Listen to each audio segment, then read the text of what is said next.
नमस्कार, मैं हूं चित्रा त्रिपाठी। शाम के 5 बजने वाले हैं। ये वक्त है आप सभी के बेहद पसंदीदा कार्यक्रम दंगल का। आज का दंगल कांग्रेस की यूपी प्लान और हरियाणा में घमासान को लेकर है। लोकसभा चुनाव के बाद राहुल गांधी ने रायबरेली की सीट अपने पास रखी और वायनाड से प्रियंका गांधी को चुनाव लड़ने का ऐलान कर दिया।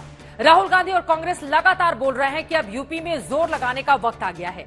खासकर लोकसभा चुनाव नतीजों के बाद जिस तरह से पूरे देश में यूपी ने सबसे ज्यादा चौंकाया, वैसी सूरत में कांग्रेस पार्टी और राहुल गांधी की उम्मीद बढ़ गई है कि उनकी भारत जोड़ो यात्रा से लेकर न्याय यात्रा तक में उठाए गए मुद्दे शायद यूपी में काम कर गए हैं। हालांकि यूपी के चुनावी नतीजों से साफ है कि समाजवादी पार्टी का कैडर जमीन पर उतरा और उसे उसका फायदा मिला। लेकिन समाजवादी पार्टी के मुकाबले यूपी में कांग्रेस का ग्रास रूट कैडर बिखर चुका है। राहुल गांधी की यूपी में पूरी ताकत से जुटने के प्लान के पीछे इसी कैडर में दोबारा हौसला भरकर सबसे पहले तो 10 सीटों पर होने वाले उपचुनाव में जोर लगाना है, फिर आगे उसी हौसले के साथ कार्यकर्ताओं को 2027 के विधानसभा चुनाव के लिए तैयार करना है। क्योंकि 2027 में अगर कांग्रेस समाजवादी पार्टी के साथ रह सकी और 2024 वाला नतीजा दोहराया गया तो फिर 2029 की लड़ाई कांग्रेस के लिए बेहद आसान हो जाएगी। हालांकि लड़ाई की बात करें तो हरियाणा में कांग्रेस के अंदर खाने की लड़ाई भी आज चर्चा में रही, क्योंकि कांग्रेस की 5 बार की विधायक और पूर्व कैबिनेट मंत्री रही किरण चौधरी अपनी बेटी और पूर्व सांसद श्रुति चौधरी के साथ बीजेपी में शामिल हो गई हैं। यूपी से हरियाणा तक की हलचल को लेकर उठ रहे तमाम सियासी सवालों पर आज के दंगल में बड़ी चर्चा करेंगे, लेकिन उसके पहले ये रिपोर्ट देखिए।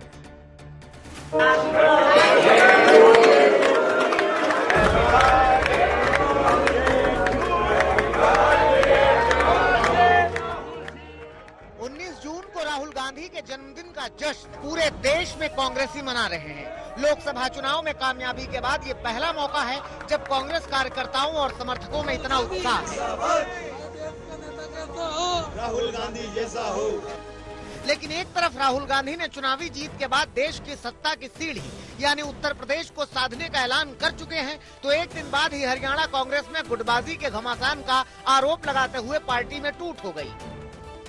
हरियाणा की बात आगे, लेकिन जिस तरह राहुल गांधी ने वायनाड की सीट छोड़कर रायबरेली को चुना और यूपी में रहकर अब कांग्रेस की सियासत मजबूत करने का ऐलान किया है, उससे कांग्रेस पार्टी की दीर्घकालीन सियासत का अंदाजा होने लगा है। जिंदाबाद, जिंदाबाद, जिंदाबाद, जिंदाबाद। जानकारों के मुताबिक राहुल गांधी ने रायबरेली की सीट खुद रखकर ये संदेश देने की कोशिश की है कि जिस यूपी ने उन्हें 1 से 6 सीट पर पहुंचाया है, वहां सशक्त कांग्रेस का उज्जवल भविष्य गढ़ा जा सकता है। जबकि कांग्रेस के लिए महफूज मानी जाने वाली वायनाड सीट से प्रियंका गांधी पूरे दक्षिण की कांग्रेस सियासत को संभालेंगी। यूपी में कांग्रेस और खासकर राहुल गांधी के जोश बढ़ने के पीछे वजह यह है कि इस बार कांग्रेस ने समाजवादी पार्टी के साथ गठबंधन किया, 17 सीटों पर चुनाव लड़ी और 6 पर जीत दर्ज की, जबकि 11 सीटों पर दूसरे स्थान पर रही। जिन सीटों पर कांग्रेस दूसरे स्थान पर रही, वहां 2019 के मुकाबले कांग्रेस का 40% वोट बढ़ा।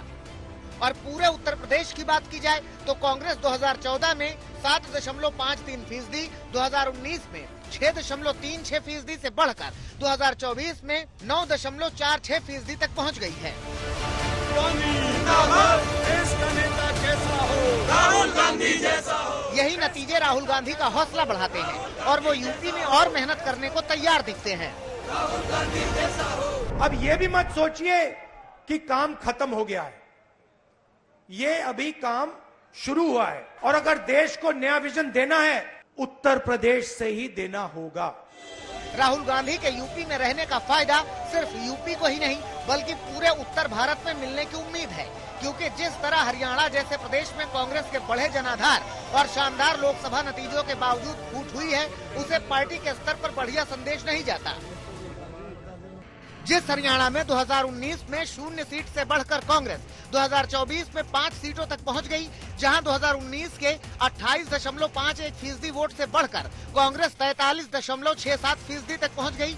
जिस राज्य में 4 महीने बाद विधानसभा चुनाव होने हो और 25% आबादी वाले जाट समुदाय के 2 बड़े नेता पार्टी छोड़ दें, तो कांग्रेस पार्टी के लिए झटका माना जा सकता है, क्योंकि पूर्व सीएम देवीलाल की बहू 5 बार की विधायक और पूर्व कैबिनेट मंत्री रही किरण चौधरी अपनी बेटी और पूर्व सांसद श्रुति चौधरी के साथ बीजेपी में शामिल हो गई हैं। दुख तो है और इसका पार्टी को थोड़ा नुकसान तो होगा ही। नहीं, कोई कांग्रेस पर कोई फर्क नहीं पड़ रहा। पहले सांसद भी रही हैं और एक सशक्त उम्मीदवार तो थी, इसमें कोई शक नहीं। मैं ये कहना चाहूंगा कांग्रेस के अंदर परिवारवाद है। दरअसल लोकसभा चुनाव में 5 सीट गंवाने के बाद बीजेपी को जाट नेता की बहुत जरूरत है। माना जा रहा है कि किरण चौधरी और श्रुति चौधरी के बीजेपी में आने के बाद भिवानी की 5, महेंद्रगढ़ की 3 विधानसभा सीटों पर बीजेपी को फायदा मिल सकता है। आज तक ब्यूरो। तो राहुल गांधी का जोश हाई है उत्तर प्रदेश को लेकर। अब कांग्रेस पार्टी पूरी ताकत लगाने जा रही है ताकि 2027 में सपा के साथ मिलकर कुछ कमाल कर दिया जाए। तो वहीं दूसरी तरफ हरियाणा से उसके लिए अच्छी खबर कतई सामने नहीं आ रही है। कई ऐसे सवाल हैं जिसको लेकर दंगल में बड़ी चर्चा हम करने वाले हैं। खास मेहमानों की मौजूदगी है, उनका परिचय आपसे करवा देती हूँ। शाजिया इल्मी जी, राष्ट्रीय प्रवक्ता भारतीय जनता पार्टी के हमारे साथ जुड़ चुकी हैं। घनश्याम तिवारी जी, समाजवादी पार्टी के प्रवक्ता हमारे साथ मौजूद हैं। केवल ढींगड़ा जी, स्पोक्स पर्सन हरियाणा कांग्रेस के हमारे साथ मौजूद हैं। मलूक नागर साहब, जनरल सेक्रेटरी हैं आरएलडी के, हमारे साथ जुड़ चुके हैं। प्रतीक सोम जी, स्पोक्स पर्सन जेजेपी के, आपको टीवी स्क्रीन पर दिखाई दे रहे हैं। और सीनियर जर्नलिस्ट हमारे साथ रशीद किदवई जी जुड़ चुके हैं। आप सभी का बहुत बहुत स्वागत है। शाजी जी, सबसे पहले आपसे ही शुरुआत करते हुए, राहुल गांधी का जोश आई है और आज ही उन्होंने कहा है कि एनडीए के बड़े सारे जो दल हैं, लोग हैं, वो हमारे संपर्क में हैं और छोटी सी चूक से ये सरकार गिर जाएगी। राहुल गांधी के इस बयान पर क्या है जवाब आपका शाजिया जी? चित्रा जी, जोश के साथ साथ होश भी चाहिए। भ्रम की अवस्था में लगातार रहने वाले राहुल जी को समझना होगा कि जो झूठी जो दुकान चला रहे हैं झूठे मोहब्बत की, उसमें कब तक ये खुशफहमी, गलतफहमी और ये भ्रम का चूरन वो बेचेंगे। उनको थोड़ा सोचना पड़ेगा। और अभी भी इस बात को मानने को तैयार नहीं है कि मोदी जी बाकायदा तीसरी बार हमारे प्रधानमंत्री हैं, एनडीए की सरकार है। तो ख्याली पुलाव वो जितना भी बना ले, लेकिन वो देखें घर में क्या हो रहा है। और मुझे लगता है लगातार भ्रमित रहने से उनकी मनस्थिति पर ऐसा असर हो रहा है कि उनको लग रहा है कि वाकई में जो असलियत है, यानी कि एनडीए की सरकार अभी है जो निरंतर तौर पर काम आगे भी करेगी, तो उसको पूरी तरह से वो दरकिनार कर रहे हैं। जाहिर सी बात है, खुशफहमी अपने आप में अच्छी चीज है, लेकिन इस हद तक भ्रम फैलाएंगे। आज देखिए जयराम रमेश का क्या ट्वीट है। उत्तर प्रदेश में मकानों को तोड़ा जा रहा है। अब कौन से मकान है? वो अवैध रूप से बनाए हुए मकान है। बल्कि 1800 लोगों को पक्का सरकारी आवास दिया गया है। ठीक है। तो मतलब झूठ कितना चलेगा? फेक नैरेटिव का जो माया जाल हम देख रहे थे ना, कि किस तरह से खटाखट फटाफट सब होगा, ऐसे करते रहेंगे तो सफाचट हो जाएंगे। प्रदेश को लेकर तो बड़ा जोश आई है ना, दोनों लड़कों ने कमाल कर दिया है। हाँ, 37 सीटें सपा ने, 6 सीटें कांग्रेस पार्टी ने जीत ली है 80 सीटों में से। तो उसके बाद तो जोश आई है ना विपक्षी दलों का। बिल्कुल, और होना भी चाहिए। इतने दिनों बाद खुशखबरी मिली है, जाहिर है इंसान अब जश्न मनाएगा। लेकिन क्या पूरी तरह से एक और काल्पनिक रियलिटी में रहेगा, एक ऑल्टरनेट रियलिटी में? सच तो देखे, एक सरकार बन गई है, नरेंद्र मोदी जी नाम है उनका, तीसरी बार वो प्रधानमंत्री बने हैं, एक रिकॉर्ड स्थापित किया है। एनडीए सरकार पूरी मजबूती के साथ, स्थिरता के साथ बाकायदा सरकार में शामिल है। तो किस तरह की बातें कर रहे हैं? और देखिए, अपने कार्डर्स को आप कुछ बना सकते हैं, लेकिन जिस तरह से उन्होंने वायनाड को जिस तरह से इस्तेमाल करके फेंका है, मुझे लगता नहीं है कि वो कोई अच्छी बात है और पार्टी के लिए कोई बहुत ही कमाल की अलामत है। ठीक है, घनश्याम तिवारी जी से मैं जवाब ले लेती हूँ, उसके बाद और सवालों के साथ आपके पास आऊंगी। घनश्याम तिवारी जी, बीजेपी की ओर से कहा जा रहा है कि 2024 में हो गया कमाल उन लोगों के लिए, लेकिन काट की हांडी बार बार नहीं चढ़ती, और वो कह रही है कि जोश के साथ होश रखना भी बहुत जरूरी है दोनों पार्टियों को। नमस्कार चित्रा जी, आपको, दर्शकों को और को पैनलिस्ट को। देखिए, इस चुनाव के बाद क्या निकल के आ रहा है। चुनाव के बाद देश के छात्र आंदोलित हैं, क्योंकि 24 लाख छात्रों का मनोबल नीट की परीक्षा की अनियमितता और लीक ने तोड़ दिया है। और भारतीय जनता पार्टी एक सरकार के रूप में और पार्टी के रूप में छात्रों के साथ नहीं खड़ी है, वो उन धांधली वालों के साथ खड़ी है जिन्होंने ये मनोबल तोड़ा है। नीट के बाद आज की इस जीत के बाद आज भी किसान आंदोलित है। जिस तरीके से किसान को 2000 रुपए देकर के भारतीय जनता पार्टी ढिंडोरा पीट रही है, क्या देश का किसान नहीं देखता कि उस 2000 रुपए से दो महीने का सिलेंडर भी नहीं आता है। रेल की दुर्घटनाएं हो रही हैं, जहां पर भारतीय जनता पार्टी न कोई रिस्पॉन्सिबिलिटी ले रही है, न किसी ने इस्तीफा दिया, सिर्फ रेलवे मिनिस्टर अपना पीआर कर रहे हैं, लेकिन जिम्मेदारी नहीं ले रहे हैं। जो सरकार को पता ही नहीं है कि कितने दिन टिकेगी, सिर्फ वही सरकार गैर जिम्मेदार रह सकती है। तो ये सच है भारतीय जनता पार्टी की सरकार को। मैं किसी के बीच में नहीं बोल रहा जी, उनकी बात हो जाए प्लीज, एक बार उनकी बात हो जाए फिर आप अपनी बारी में बोलिएगा, प्लीज उनकी बात हो जाए, एक बार बोलिए। ये सरकार सिर्फ इसलिए गैर जिम्मेदार है कि इसके पास ये किसी भी विषय की जिम्मेदारी नहीं लेना चाहती, क्योंकि उसको पता नहीं है कि कब साइकिल से इन्हें उतार दिया जाएगा। टीडीपी का चुनाव सिंबल साइकिल है, कब वो लोग इनको अपनी साइकिल से उतार देंगे और पूरी सरकार गिर जाएगी इन्हें नहीं पता।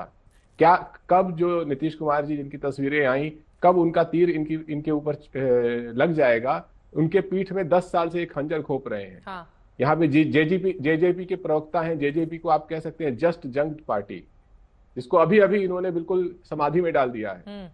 जो एनडीए है वो एक ऐसा डिजास्टर है, भारतीय जनता पार्टी जिसके साथ अलायंस करती है उसको समाप्त कर देती है। ऐसे में एक सरकार जो छात्र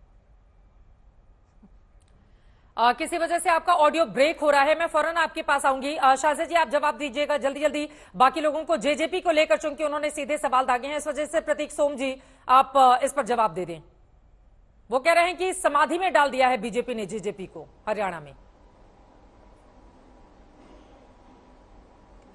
देखिए, समाधि में डालना तो कांग्रेस की जो आज हालत है हरियाणा के अंदर, जो 5 सीट भी जीत कर आए हैं, कांग्रेस इस भ्रम में है कि वो राहुल गांधी के नाम पे नहीं भूपेंद्र हुड्डा के नाम पे जीत कर आए हैं। और इस पुत्र मोह के अंदर जो महिलाओं का, जो दलितों का जो अपमान किया जा रहा है, कुमारी शैलजा जी जो एक महिला सांसद चुनकर आई है, उनके ऊपर अटैक तक हुआ है उनकी प्रेस ब्रीफिंग के अंदर।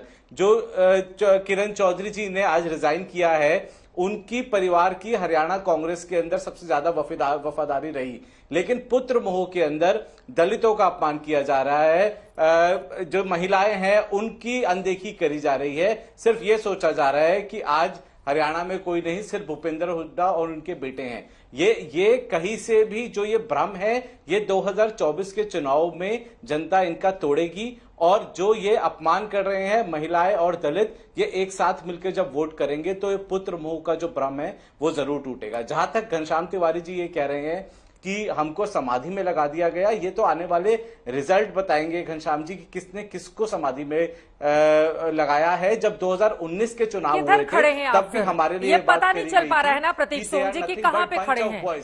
अब किरण चौधरी के कांग्रेस छोड़ने से, बीजेपी में जाने से आप लोग खुश हो रहे हैं, तो बताना पड़ेगा ना कि कहां पर खड़े हैं आप लोग। कहां खड़े हैं? हाँ। हरियाणा में सिर्फ 2 पार्टी है, बीजेपी और जेजेपी, जो 10 के 10 लोकसभा के ऊपर जिन्होंने चुनाव लड़ा। घनश्याम जी जो बात कर रहे हैं, कांग्रेस ने तो 10 के 10 सीटों पे उम्मीदवार भी नहीं उतारे। ठीक है। तो ये जो टाइम है वो टाइम बहुत जल्दी चेंज होता है। 2019 में हमने अपना लोहा मनवाया था और अब 2024 के 4 महीने बाद चुनाव है, ये पता लग जाएगा कि कौन समाधि में लगा है और कौन नहीं। केवल ढींगरा जी हमारे साथ हरियाणा कांग्रेस के स्पोक्स पर्सन जुड़े हुए हैं। ढींगरा साहब, मतलब 0 से 5 पर आ गई कांग्रेस पार्टी हरियाणा में, उसके बावजूद आपके बड़े नेता क्यों छोड़कर जा रहे हैं? भारतीय जनता पार्टी का दामन क्यों थाम रहे हैं?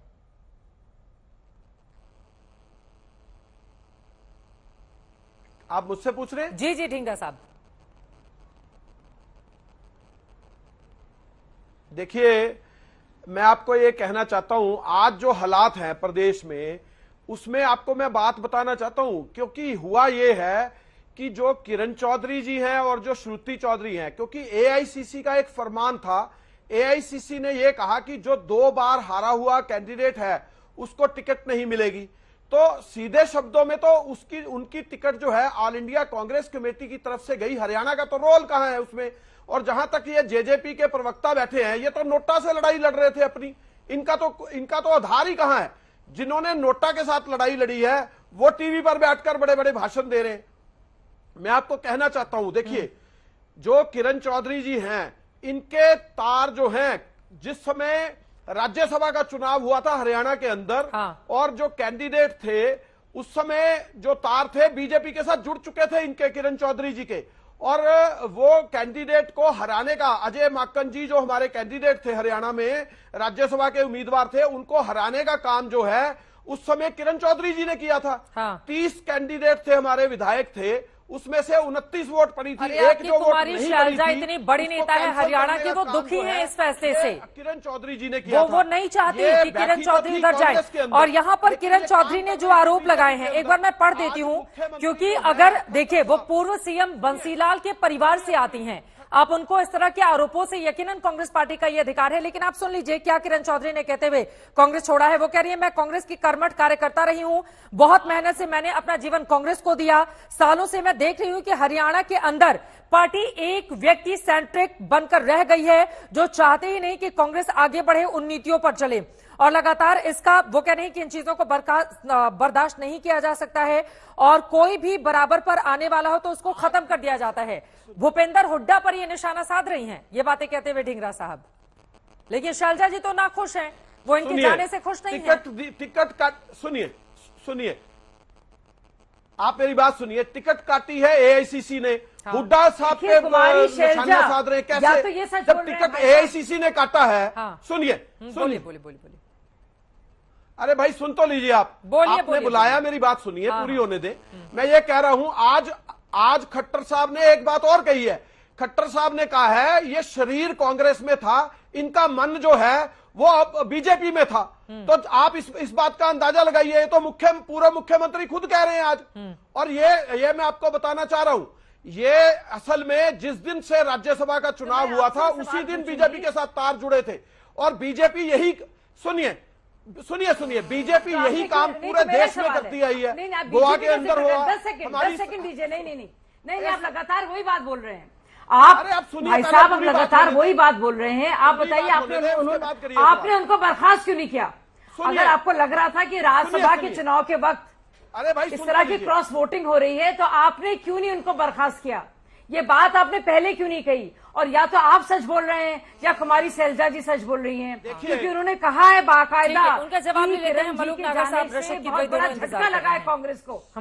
बोलिए ढींगरा जी। मत बोलिए, बीच में मत बोलिए आप, पहले मेरी बात पूरी होने बीजेपी की दे। प्रवक्ता मैं ये कह रहा हूं, इनका शरीर था कांग्रेस में।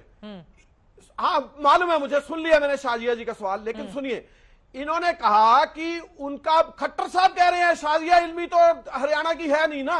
मैं आपको बता रहा हूं, खट्टर साहब जो है हरियाणा के मुख्यमंत्री रहे 9.5 साल।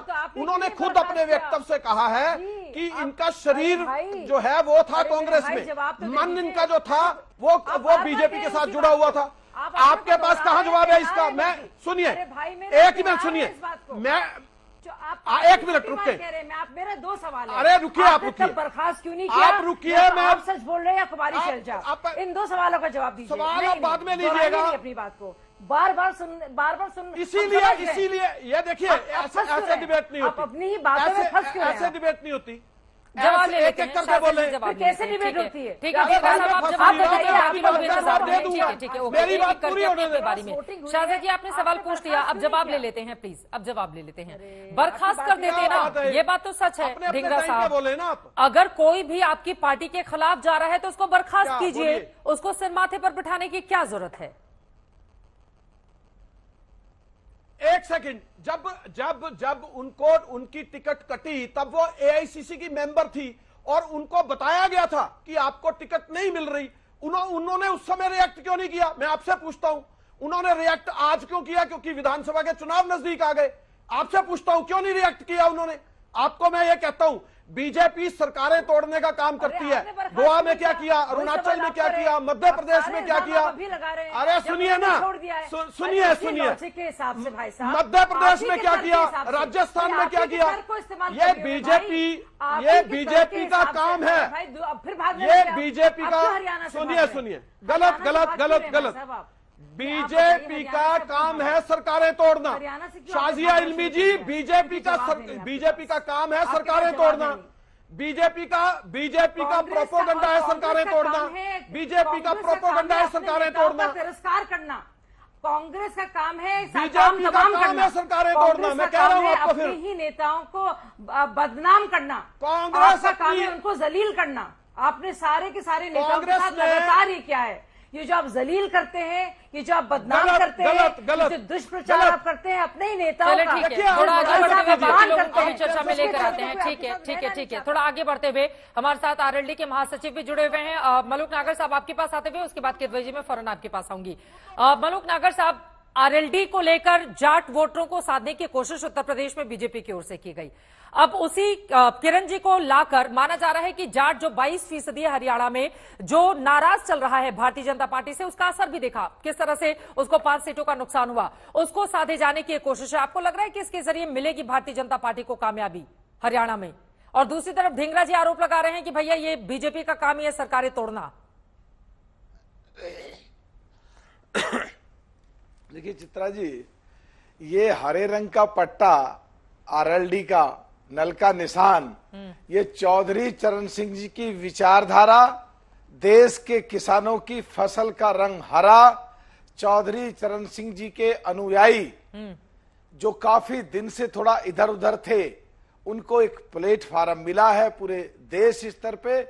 हरियाणा भी उसी में है और हरियाणा में चौधरी चरण सिंह जी की बहुत तकड़ी पकड़ थी और मुझे ये उम्मीद है कि चौधरी चरण सिंह जी की सोच और विचार जो अधूरे उनके काम थे, वो चौधरी जैन जी माननीय प्रधानमंत्री नरेंद्र मोदी जी के आशीर्वाद में साथ लगकर कंधे से कंधा मिलाकर पूरे देश में काम करेंगे। हरियाणा भी उसी का एक हिस्सा है। उसी क्रम में जो वहां के लोग हैं वो कांग्रेस छोड़ छोड़ करके भाजपा एनडीए ज्वाइन कर रहे हैं।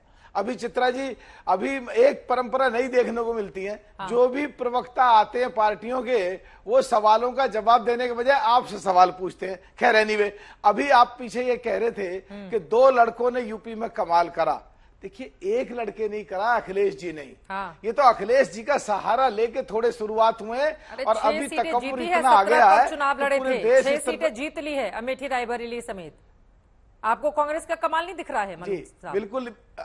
ये देखिए चित्रा जी, ये वही है जिसके कंधे पे चढ़ के 6 जीती 17 में से। अभी 2 महीने पहले कह रहे थे कमलनाथ जी मध्य प्रदेश के चुनाव में, अरे छोड़ो अखिलेश पखिलेश, कुछ नहीं है।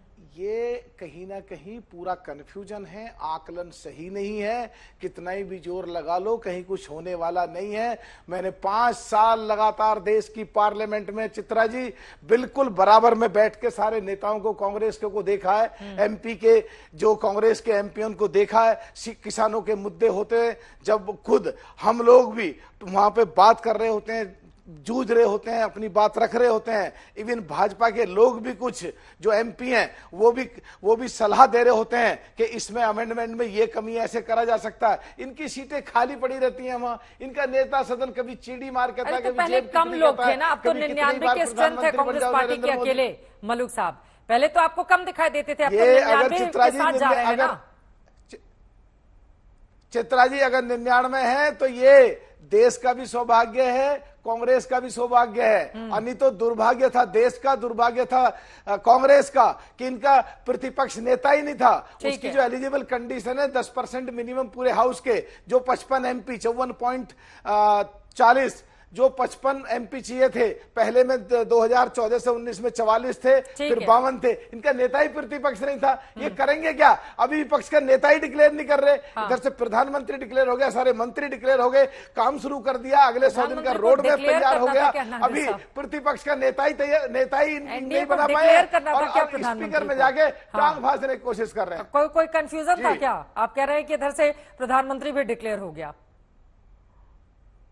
नहीं, मैं कह रहा हूं जो ये अभी अपना नेता प्रतिपक्षी तय नहीं कर पाए। ठीक है, एनडीए इतनी आगे चल रही है, प्रधानमंत्री ने शपथ ले ली, सारे मंत्रियों ने शपथ ले ली, और अभी ये नेता प्रतिपक्षी तय नहीं कर पाए हैं। ये कंफ्यूजन का सबसे बड़ा निशान है, जो इनको 10 साल के बाद ये मौका मिल रहा था कि नेता प्रतिपक्ष अपना बना रहे थे। ठीक है, रशीद किदवई जी, अब मैं सीधे आपके पास आते हुए, ठीक है, आपकी बातें समझ में आ गई रशीद किदवई जी, लेकिन ये पूरी की पूरी लड़ाई जाट वोटर्स को लेकर है।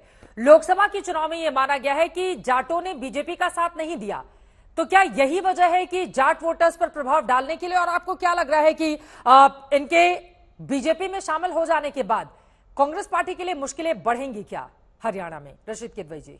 चित्रा देखिए, अभी लोकसभा का चुनाव हुआ है जहां कांग्रेस को 5 लोकसभा सीटें मिली हैं, जो पिछले 2 चुनाव में बिल्कुल 0 से 5 होना एक बड़ी कांग्रेस की उपलब्धि है।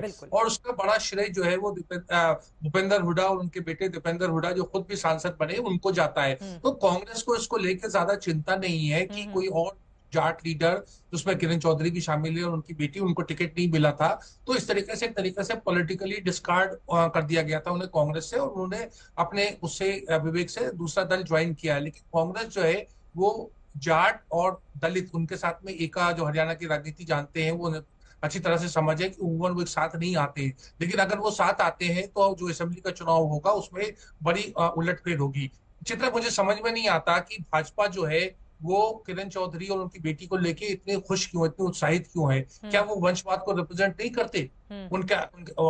उनके ससुर साहब जो थे बंसीलाल, उनके जो पति थे सुरेंद्र सिंह, तमाम लोग जो थे वो उसी की एक राजनीतिक विरासत के कंटिन्यूएशन में किरण चौधरी की राजनीति चली है। तो उसके ऊपर भाजपा जो परिवारवाद, वंशवाद, इन सब का इतनी मुखालफत करती है, इतना विरोध करती है, वो आज उनको एक बड़ी उपलब्धि मान रही है। ऐसे लोगों को जिनको टिकट नहीं मिला, जिनकी वहां पर जमीन नहीं है राजनीतिक रूप से, तो इससे जो भाजपा की आगे की जो राजनीति या अंदरूनी राजनीति हरियाणा में नजर आती है वो काफी आधी अधूरी नजर आती है। और इस तरह की अगर रणनीति होगी तो उसमें चुनाव नहीं जीतेंगे। आपने अभी देखा कि शैलजा के खिलाफ जो लड़े थे अशोक तंवर, 4 पार्टियां बदल चुके थे, तृणमूल में गए थे, आम आदमी पार्टी में गए थे, और शैलजा ने उनको 2,68,000 वोटों से हराया। अब ये कहना वो दलित पृष्ठभूमि से आए उतना काफी नहीं था। तो भाजपा को ऐसे वजनदार लीडर देखने चाहिए जो जीत सके। ना ये जो कहते हैं ना कि जो चुनाव के टाइम के ऊपर जो आया राम गया राम वाली राजनीति होती है उसमें लेकर के खुश होने का कोई मौका नहीं है। शाहजा जी वो कह रहे हैं कि आप लोगों को खुश होने की इतनी ज्यादा जरूरत नहीं है और कोई बहुत बड़ा फायदा नहीं मिलने जा रहा है बीजेपी को। अभी भी कुमारी शैलजा जी का जिक्र किया रशीद भाई ने, और करना भी चाहिए, बहुत अच्छी तरह से वो जीती हैं, उनको मुबारकबाद। लेकिन उन्होंने खुद कहा है कि एक बहुत करारा झटका है, ये सेटबैक है और ये गलत हुआ। यानी कि किरण चौधरी के साथ उन्होंने एक हमदर्दी दिखाई। दूसरी बात, हम किसको लेके खुश हैं, दुखी हैं, ये तो देखिए हमारी मर्जी है, और ये हमारी मर्जी है कि हम कब खुश होना चाहते हैं, कब खुश नहीं होना चाहते। इसको लेकर किसी को ज्यादा विचलित होने की जरूरत नहीं है। लेकिन तीसरी जरूरी बात, आप राजनीतिक विरासत की बात कर रहे थे, अब यही है अंतर और पार्टियों और हमारे में कि या तो पूरी पार्टी एक फैमिली है या एक फैमिली ही पूरी पार्टी है। तो साफ जाहिर है कि जिसका अध्यक्ष हो, और सोचिए ऐसी पहली बार मुझे लग रहा है कि कांग्रेस ने अपने ही परिवारवाद के डेफिनेशन को, परिभाषा को इतना ज्यादा जो ठप्पा लगता था, उसकी जो इंक है उसको इतना गाढ़ा किया कि पहली बार ऐसा हो रहा है कि अपने ही स्टैंडर्ड से वो कितने आगे चले गए कि एक ही परिवार के 3 सदस्य पार्लियामेंट में बैठेंगे। भाई ये तो अगर आप मोतीलाल नेहरू जी के बाद से जवाहरलाल नेहरू जी तक देखें तो ऐसा तो कभी हुआ ही नहीं। तो परिवारवाद को किस तरह से उन्होंने स्ट्रेच करके, इलास्टिक बनाकर पूरी तरह से अपने पर फिट कर दिया और पूरे बन बैठे। साफ दिखता है कि ना तो अपने कार्डर्स पर, ना अपने वोटर्स पर, ना अपने लीडर्स पर जरा सा भी विश्वास है या उनकी जरा सी भी कोई इज्जत या कद्र है। जो होगा फैमिली में मिल बांट के खा लेंगे, भाई तुम ये ले लो, हम ये ले ले। वायनाड के लोग पहले तो बड़े अच्छे थे, जब यूपी ने रिजेक्ट कर दिया तो भाग गए वायनाड। अब यूपी ने फिर से बना लिया अपना, रायबरेली जीत गए तो छोड़ दिया वायनाड को, कहा मेरी बहन देख लेगी। पूरे की पूरी केरला की कांग्रेस इकाई जो लगातार आपको जिताने में लगी है, उसमें एक आपको सक्षम लीडर नहीं मिला। तो आप परिवार की बात अगर कांग्रेस के लोग करते हैं तो थोड़ा मतलब हंसी भी आती है और रोना भी आता है। ढींगरा साहब कुछ कह रहे हैं। अरे भैया केरला कांग्रेस में कोई और भी लड़ता तब भी जीत एक सीट और बढ़ जाएगी वायनाड की। इतना दीवानापन है कांग्रेस का, तो वो भी तुम्हें भी कह रही है। अरे तो अगर कोई और लड़ता केरल कांग्रेस का तो आपको लगता है वो सीट चली आती? नहीं, मैं आपसे पूछ रही, वही आप ही के सवाल का जवाब दे रही थी भाई साहब। ठीक है, जवाब ले लेते हैं। आप जो सवाल जब अपना फ्रेम कर रहे थे ना, मैं आगे बढ़ गई थी उससे भाई। ठीक है, बोले आपके 3 शब्दों के बाद।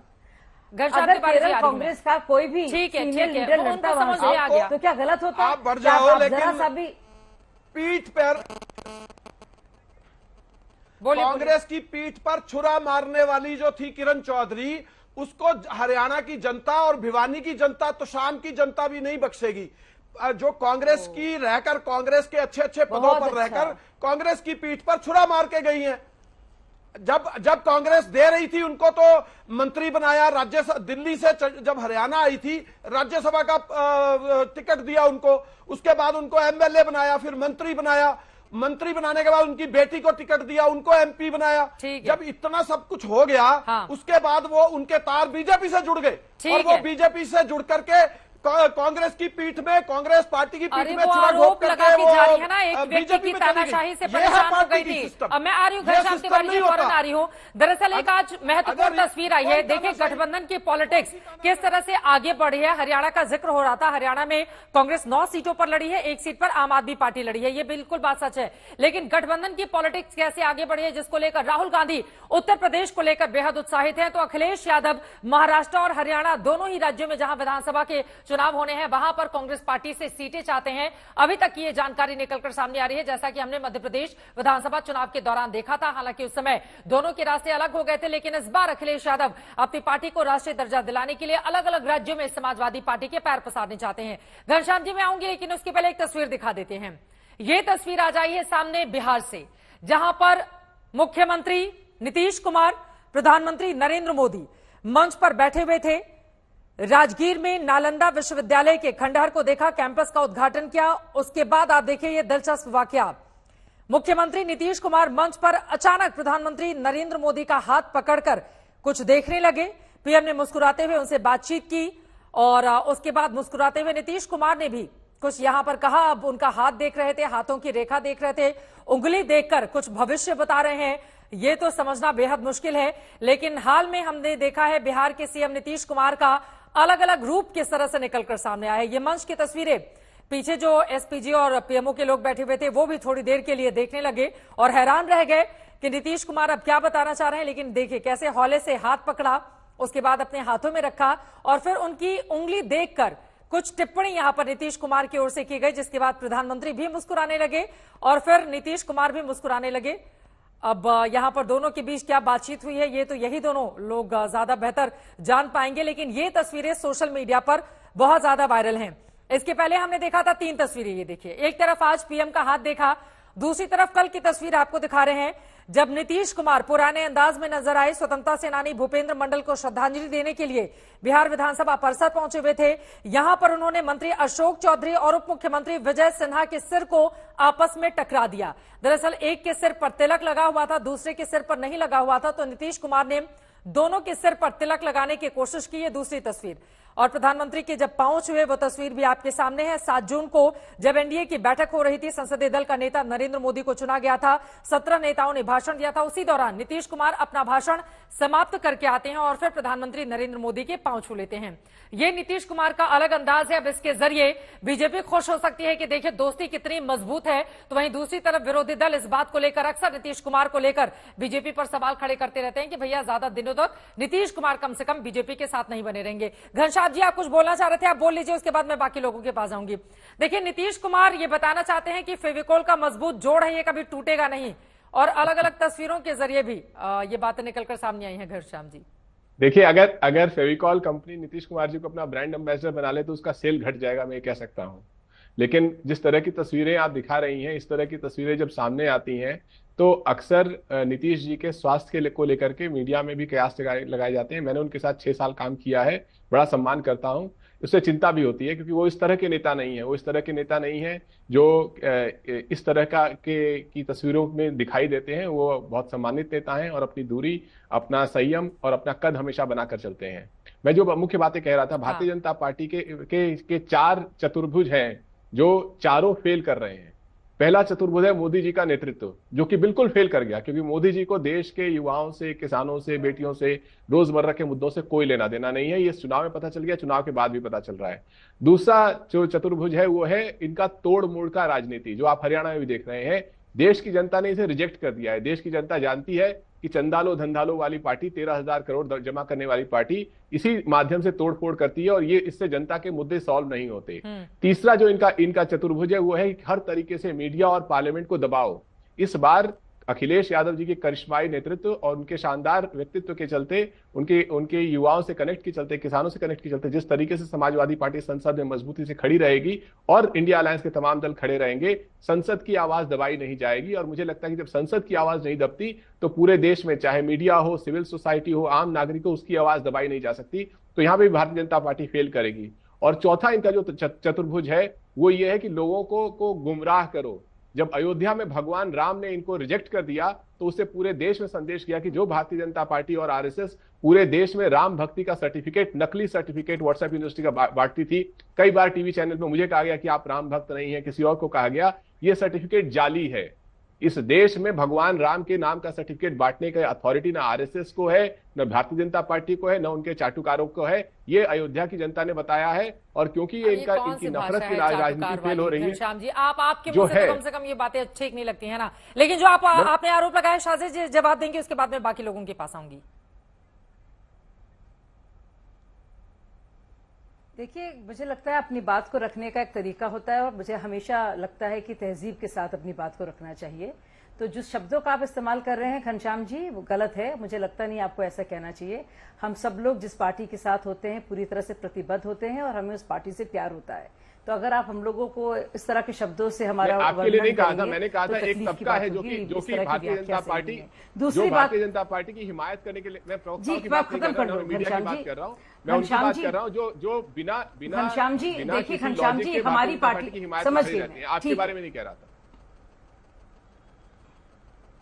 बोलिए शाजिद। घनश्याम जी, आपको लगता है कि विकास का मुद्दा अगर काम नहीं आया, भगवान राम के प्रति जो श्रद्धा दिखाई, जिस तरह से प्राण प्रतिष्ठा हुई, उसका कुछ असर नहीं हुआ, तो हम पहली वो पार्टी हैं जो इस बात को ना सिर्फ तस्दीक करेंगे, अपनी जिम्मेदारी लेंगे और पूरी तरह से गहन समीक्षा उसकी करेंगे। हम ना तो ईवीएम को बुरा भला कहेंगे, ना इलेक्शन कमीशन को, ना सुप्रीम कोर्ट को। हम उन तरह के लोगों में से है नहीं। ये हमारी पार्टी ने जो कुछ भी जनादेश रहा है उसका सम्मान किया है। लेकिन क्या आपने सम्मान किया है? क्या कहता है जनादेश? सबसे बड़ी पार्टी कौन सी है?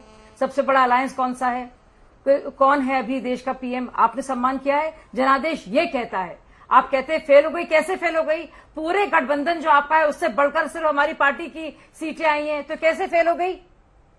और आपको यूपी में हमारी शिकस्त हुई है, बिल्कुल हम मानते हैं। और आपकी बहुत अच्छे आपके नंबर्स आए, ये भी बात को मानते हैं। पर आपको क्या लगता है, आप तरह से कह देंगे हमारी जो उत्साह जितना बढ़ा हुआ है 2027 में 2029 की तैयारी अभी सिर्फ बीजेपी के लिए आगे की राह बड़ी मुश्किल है। लेकिन घनश्याम जी, आप जल्दी से जवाब दे दीजिए, बाकी लोग भी इंतजार कर रहे हैं। घनश्याम तिवारी जी, लेकिन ये बात भी सच है ना, देखिए 10 सालों का शासन है घनश्याम तिवारी जी, उसके बावजूद आप लोग भारतीय जनता पार्टी एनडीए की सरकार बना पाने से रोकने में कामयाब नहीं रहे ना।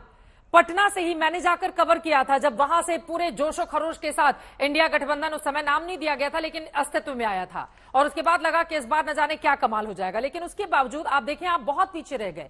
वो 293 पर, आप 243 पर।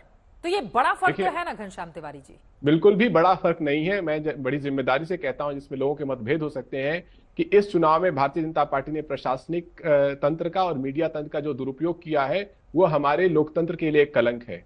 इस चुनाव में टक्कर का चुनाव था। देश के प्रशासनिक तंत्र को निष्पक्ष रहना चाहिए था, चुनाव आयोग को निष्पक्ष रहना चाहिए था, और देश की मीडिया को बार बार बताना चाहिए था कि 400 पार का चुनाव नहीं है, ये टक्कर का चुनाव है। जो देश की मीडिया बता रही थी कि क्या नारा गढ़ा गया है बीजेपी की ओर से। हम ये बता रहे थे कि आप घूम फिर कर उसी पर आ जाते हैं घनश्याम तिवारी जी। अब तो आंकड़े सामने आ गए हैं ना। समाजवादी पार्टी ने अब तक का अपने जीवन का सबसे अच्छा प्रदर्शन किया है 37 सीटों के साथ, लेकिन अभी भी आपको मीडिया से, चुनाव आयोग से, बाकी लोगों से शिकायत है। अरे भैया, अभी तो खुश होने का मौका है ना आपके सामने। शिकायत नहीं हुई। 10 साल से इस देश में हर रोज हिंदू मुस्लिम बहस कराई जाती है। क्या प्रधानमंत्री कहते हैं बहस कराने के लिए? क्या 10 साल से इस देश में हर शाम हिंदू मुस्लिम बहस नहीं कराई गई? देश में जो नफरत का घोल देश की प्रधानमंत्री ने, देश की सरकार ने, देश के तंत्र ने और खासकर मीडिया तंत्र ने घोला है, इसके लिए तो इतिहास कभी नहीं माफ करेगा। इसमें हमारे मतभेद हो सकते हैं, लेकिन ये फैक्ट है कि इस देश में मीडिया का दुरुपयोग सरकार ने करवाया है, किया है और लगातार करती रहेगी, लेकिन इस बार नहीं करेगी। मैंने शुरुआत में कहा इस बार संसद बुलंद है। इस बार किसी में इतनी हिम्मत नहीं है कि प्रतिदिन हिंदू मुस्लिम नफरत के घोल समाज में घोल सके या एक तरफा नैरेटिव चला। ठीक है, चलिए आगे बढ़ते हुए मलूक नागर साहब, आपकी मैं टिप्पणी ले लेती हूँ। ठीक है, इधर उधर नहीं फंसते हैं। ठीक है सर, ठीक है। हमने अक्सर देखा है, जब से कम मैंने मीडिया में अपना करियर शुरू किया, जो भी दूसरा पक्ष होता है वो हमेशा इस तरह के इल्जाम लगाता है। हम लगातार पिछले 15-18 सालों से हम देख रहे हैं। लेकिन मलूक नागर साहब, आपके पास आते हुए, अब जोश तो हाई है, अब इस जोश का मुकाबला कैसे करेंगे आप लोग उत्तर प्रदेश में विपक्षी दलों के? चित्रा जी, पहले तो मैं एक बात कह रहा हूं, जो हमारे साथी हैं, जो तिवारी जी, वो मीडिया पे आरोप लगा रहे सीधा सीधा। आपने एक प्रश्न किया था और बड़ी अच्छी बात बोली थी घनश्याम तिवारी जी के पार्टी के बारे में।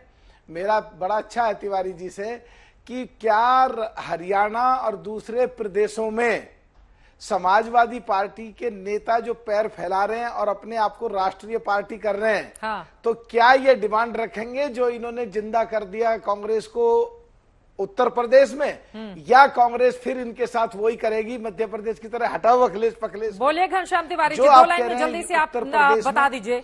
और ये उत्तर प्रदेश के भी 10 विधानसभा सीटों पर जो उपचुनाव होने जा रहे हैं, उसमें भी 3-4 सीटें कांग्रेस पार्टी चाहती है, तो मिल जाएगा ना इस बार? तो अब दिक्कत नहीं रहने वाली है उसके लिए। देखिए, इंडिया अलायंस बहुत मजबूत है और अखिलेश यादव जी का नेतृत्व बहुत ही जोरदार है उत्तर प्रदेश में भी और देश में भी। हमने जो भी अलायंस की तरफ से फैसले लिए हैं वो पारदर्शी ढंग से लिए हैं, हर सवालों का जवाब दिया है, प्रेस कॉन्फ्रेंस किया है। ये नहीं कि चुनाव में जब अल्पमत हो जाए तो जाकर के एनडीए की पहली बैठक हो रही है। ठीक है, ये सिर्फ एनडीए करता है। हम हर निर्णय पारदर्शी ढंग से लेंगे और अखिलेश जी प्रेस से स्वयं बात करते हैं, राहुल जी भी प्रेस से बात करते हैं, तो मुझे लगता है कि इसमें कहीं कोई कंफ्यूजन की जगह नहीं। प्रतीक सोम जी बहुत देर से नहीं बोले हैं। प्रतीक सोम जी, आपके पास आते हुए फिर वही बात, जेजेपी जब किसी के साथ जुड़ जाती है तब तो 1 और 1 मिलकर 11 हो जाते हैं, लेकिन अलग अलग रहती है तो फिर आप लोगों की स्थिति केवल वोट कटवा वाली बन जाती है। प्रतीक सोम जी, जो विपक्षी दल आरोप लगाते हैं आपके ऊपर, तो कहां रहेगी अब हरियाणा विधानसभा चुनाव में? इस तरफ उस तरफ कहां जाएंगे आप लोग? देखिए,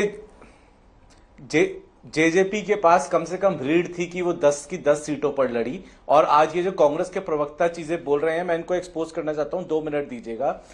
किरण चौधरी जी के ऊपर ये आरोप ये लगा रहे हैं कि अजय माकन को राज्यसभा का चुनाव हरवाया। इस बात को लगभग 1 साल हो गया। 1 साल से इन्होंने किरण चौधरी को निष्कासित क्यों नहीं किया?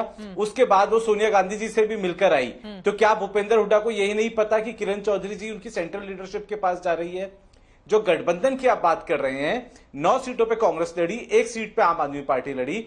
चित्रा जी, चुनाव के 1 हफ्ते के अंदर आम आदमी पार्टी ने प्रेस कॉन्फ्रेंस करी कि अब हम स्टेट इलेक्शन में अलग अलग लड़ेंगे। अगर ये गठबंधन है तो ये हरियाणा के लोगों को पागल बना रहे हैं। ये गठबंधन जो ठीक है, वक्त हमें इतने की इजाजत देता है। आप तमाम मेहमानों का बहुत धन्यवाद हमारे साथ चर्चा का हिस्सा बनने के लिए। कुल मिलाकर इंडिया गठबंधन दलों का जोश हाई है, लेकिन वो जोश विधानसभा के चुनावों में, खासतौर से महाराष्ट्र हरियाणा में किस तरह का देखने को मिलेगा, और उत्तर प्रदेश की 10 विधानसभा सीटों पर जो उपचुनाव होंगे वहां पर इसका किस तरह का रहेगा असर, इस पर बनी रहेगी आज तक की नजर। इसी के साथ दंगल में अभी के लिए बस इतना ही। देश और दुनिया की तमाम खबरों के लिए आप देखते रहिए आज तक।